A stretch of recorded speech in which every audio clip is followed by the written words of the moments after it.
Greetings and welcome to another Fate Grand Order video. Now, it is time for this challenge, and I have to say this is by far the most difficult challenge they've thrown at us yet.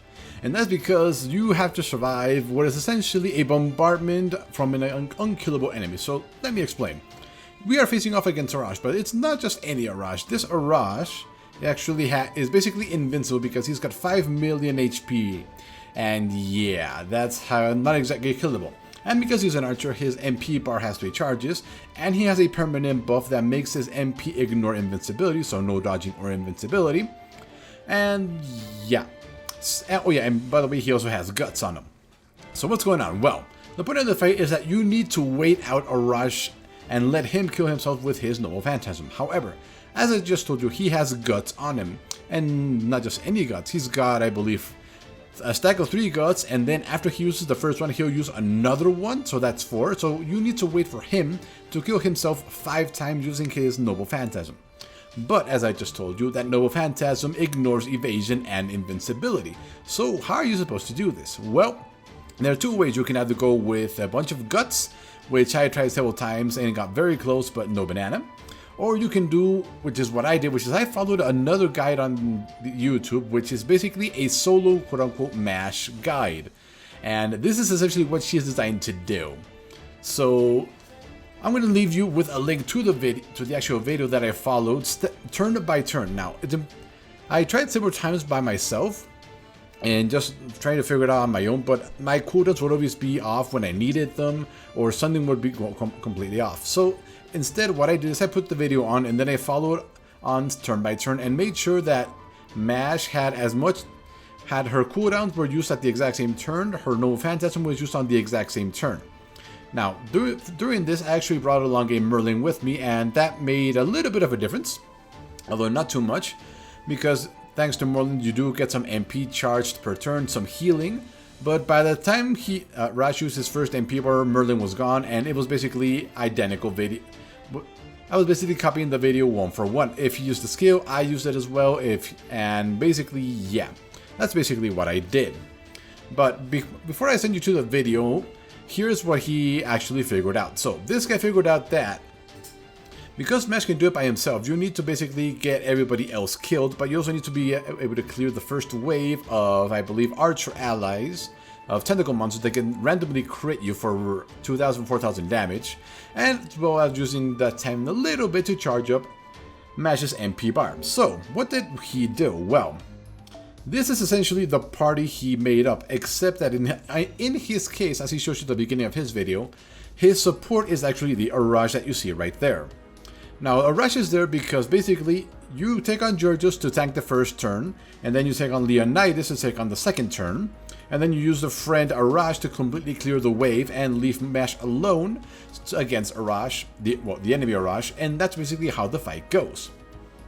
So as you can see, we have some very specific things here. So Georgios is equipped with this craft essence that we got from Gene's very old event, that when he dies he will grant everybody 20% MP charge.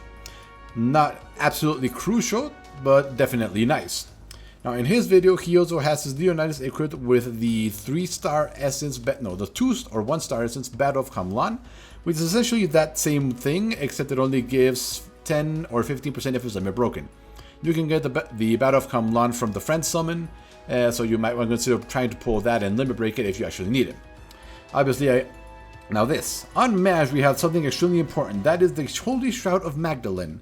This is without a doubt the only way that this strategy works, and that is because when it's limit broken, as you can see, apply a 30% special defense mayo for basically the entire fight. And this is what allows the strategy to work. You see, the way buffs work in this game is that defense buffs add onto each other, and if they go beyond the 100% attack an opponent has, you take no damage. And that is exactly what we are trying to accomplish here. So with that is 30% right there. However, remember that MASH has 2 more skills. She has Honorable Wall of Snowflakes, which, give me a second, I'll tell you exactly how much it reduces. Here we go. So Honorable Wall of Snowflakes, there we go. After you've gone through her strengthening quest, let's see. it is increases party defense by 3 turns, and that increases it by 20%. So just with that alone, we have 50% basically damage reduction against that. So good. But 50% is not enough. We need 100 or higher. So what are we going to do? Well, what we are going to do is we need to stack her Lord of Camelot Noble Phantasm onto us. Yes, we need to have 2 stacks of those buffs on us if we want to survive. Because each Lord Camelot increases party's defense at rank at 100% charge by 30%.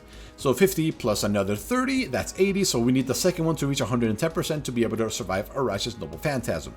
And that is the trick to this fight. You need to always have 2 stacks of her Noble Phantasm on top of you by the time he launches his Noble, or you will not survive.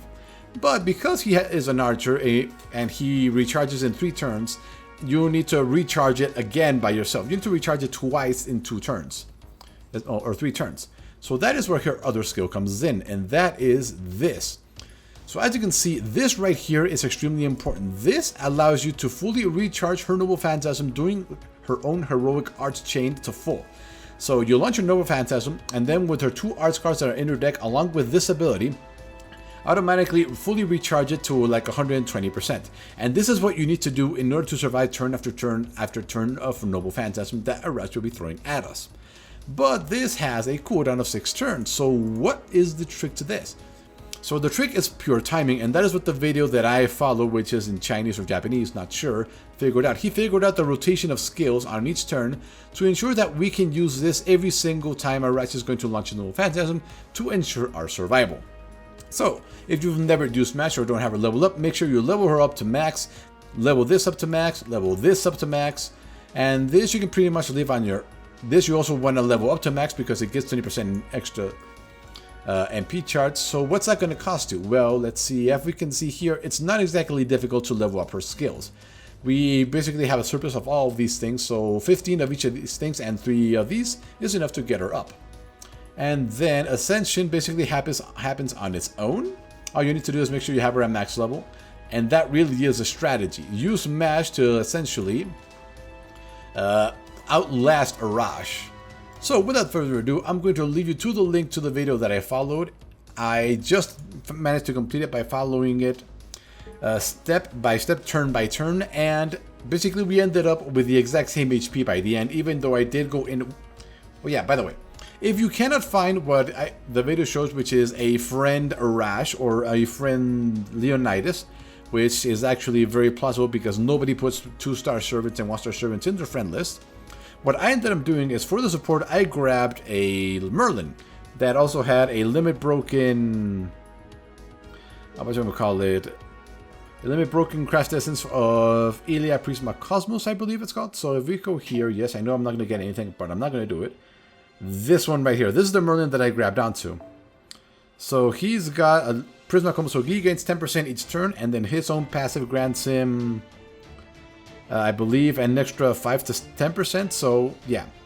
He allowed me to have a little bit of healing and MP recharge on Mash to ensure that I could do everything. However, after the first MP, he's not going to survive, and it's basically Mash versus Arash. So, without further ado, I leave you with a link to the video that I followed. Make sure to give him a like, because he absolutely deserved this, and I will see you next time.